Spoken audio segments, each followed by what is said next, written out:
Hello দর্শক বন্ধুরা, আসসালামু আলাইকুম ওয়া রাহমাতুল্লাহি ওয়া বারাকাতুহু। ঈদের শুভেচ্ছা জানাই। আজকে ঈদের দিন আপনারা দেখতে পাচ্ছেন ইসলামনগর উত্তরপাড়া মনির স্টোর এর সামনে বসে আছে মোহাম্মদ তৈদুল ইসলাম, বাড়ি বাহাগুন্দা। আজকে তৈদুল আমার কাছে এসছে, একটা দুঃখ প্রকাশ করলো। তৈদুল আমাদের ইসলামনগর গ্রামে আসলেই অনেক ছেলে পেলে তাকে অনেক নির্যাতন করার চেষ্টা করে, অনেক জ্বালাতন করে। এটা ঠিক নয়। আরও অনেক ছেলে পেলে ওকে মারধর করার চেষ্টা করে, এটা কিন্তু ঠিক না। তৈদুল আমাদের প্রতিবেশী গ্রামের ছেলে, একটা ভালো মানুষ। সে কোনো পাগল নয়, সে একটা গরিব মানুষ। আমঝুপি আমাদের পাশের গ্রাম।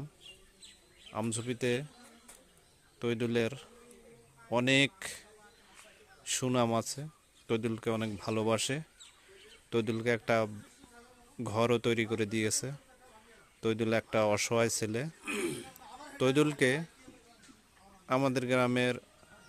আমাদের গ্রাম বলতে আমাদের ইসলামনগর গ্রামের অনেক ছেলে পেলে ওকে অনেক জ্বালাতন করে, মারধর করার চেষ্টা করে। এটা কিন্তু ঠিক না।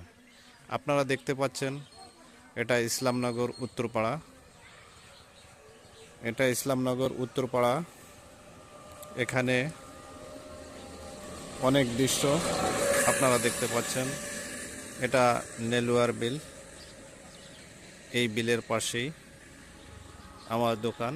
এটা ইসলামনগর উত্তরপাড়া মনির স্টোর, মনিরের দোকান। আমি মনির বলছি, পিতা আবুল খায়ের। তো দর্শক, আপনারা তৈদুলকে যেখানে দেখবেন সম্মান করবেন, শ্রদ্ধা করবেন, ওকে পারলে সাহায্য করবেন, কিন্তু কেউ ওকে জ্বালানোর চেষ্টা করবেন না, মারবেন না। এটা ঠিক নয়। যেহেতু ও প্রতিবেশী গ্রামের ছেলে, ইসলামনগর আসে, আমঝুপি আসে, ও একটা প্রতিবন্ধ মতোই। ওকে আসলে জ্বালাতন করে কী লাভ? ও একটা ভালো ছেলে। আপনারা অবশ্যই ওকে দেখলে কিছু খেতে দিবেন, টাকা পয়সা দিয়ে হেল্প করবেন। ওকে কেউ মারধর করার চেষ্টা করবেন না।